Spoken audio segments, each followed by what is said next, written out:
How solar wind flows from the sun like water from a shower head. The Parker Solar Probe is providing NASA researchers with insights into how the sun accelerates particles to 1,000,000 miles per hour.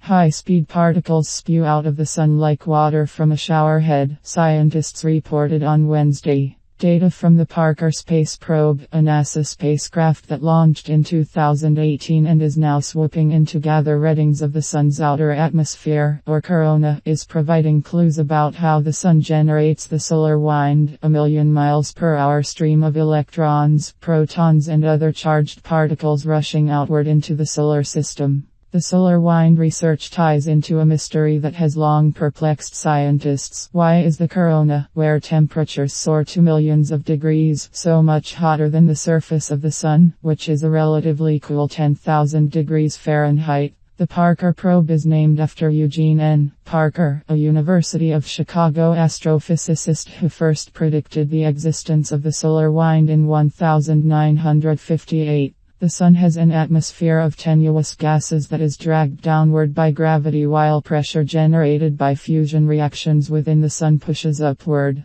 Overall, the force is balanced so that the sun neither collapses nor blows apart.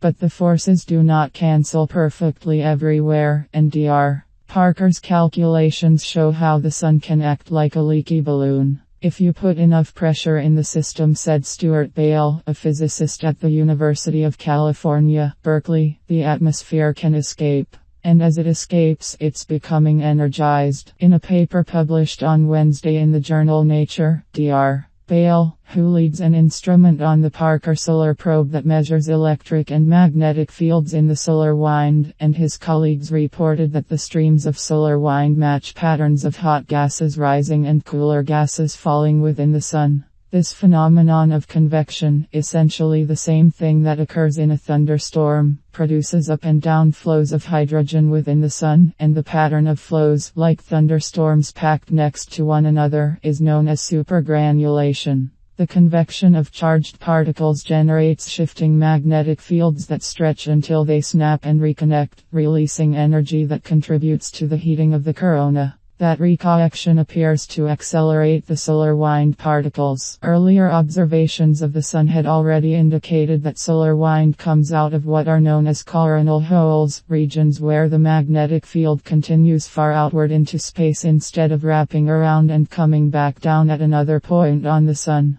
Imagine a simple bar magnet which generates a magnetic field similar in shape to the one that surrounds Earth. At the poles, the magnetic fields go straight up and down. Those are the coronal holes. During the sun's quiet periods, solar activity varies on an 11-year cycle. From comparatively calm to hyperactive, the sun's magnetic field possesses this bar magnet configuration. When the Parker spacecraft launched, the sun was near its minimum. But as the sun approaches the maximum of its cycle, when the magnetic field is in the throes of reversing direction, the structure of the field becomes more complex and more coronal holes appear. The Parker spacecraft's instruments detected that the solar wind was not uniform over coronal holes. Instead, the particles emerged in microstreams like jets from a shower head. The space probe's sensors started seeing that the solar wind had a huge amount of structure, said James Drake, a professor of physics at the University of Maryland and another author of the Nature paper.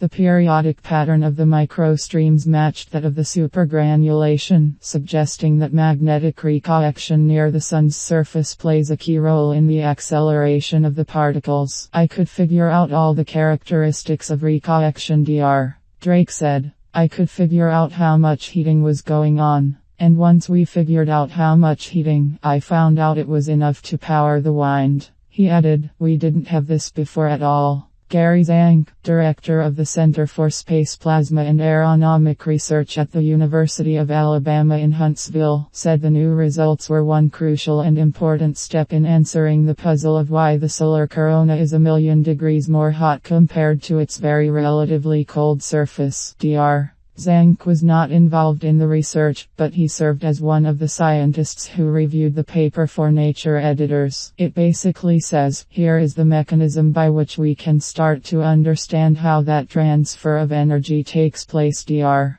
Zhang said. NASA's Parker Solar Probe is unlocking the sun's mysteries. Scientists working with the Solar Diving Mission have released the spacecraft's first batch of findings. Since it launched last year, NASA's Parker Solar Probe has made 3 dives toward the sun as it reached the fastest speed ever clocked by a human-built vehicle. Scientists released the mission's first batch of findings on Wednesday, revealing that the dynamics of our star are even weirder than once imagined. 4 papers published in the journal Nature described what the spacecraft observed during its first 2 flybys as it passed within about 15 million miles of the surface of the Sun. That is about half the distance that the planet Mercury orbits the Sun. All of this brand new information about how the way our star works is going to help us understand how the sun drives change in the space environment throughout our solar system, said Nicola Fox, director of the Heliophysics division at NASA, during a telephone news conference on Wednesday.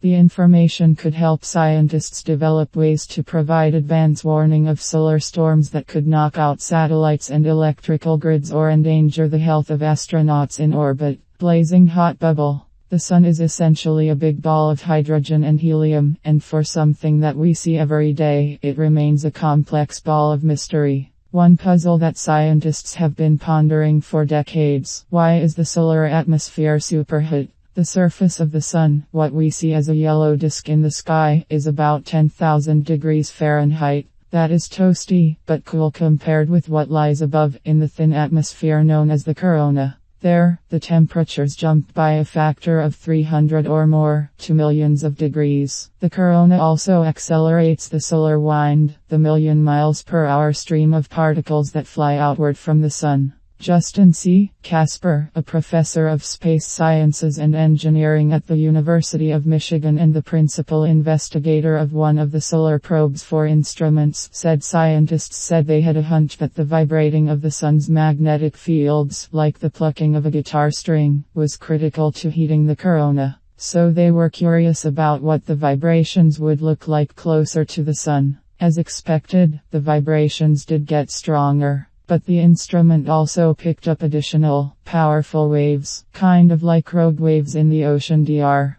Casper said. As one of the big waves swept the spacecraft, the speed of the solar wind would, within seconds, rise by 300,000 miles per hour. Each wave would last seconds to minutes. Just as quickly, in seconds, it goes past us and we are back in the normal solar wind. Dr. Casper said. The waves were so strong that they could flip the direction of the magnetic field, producing S-shaped twists that the scientists called switchbacks, like the twisty paths carved in the side of a steep mountain. These are very large and energetic events, Dr. Casper said. We are really excited about this because we think it tells us a possible path to understanding how energy is getting from the sun into the atmosphere and heating it. Where the wind blows. With the closer view of the sun, scientists also now have a better idea of where the solar wind originates. Most of the solar wind measurements to date have been in the neighborhood of Earth, more than 90 million miles from the sun.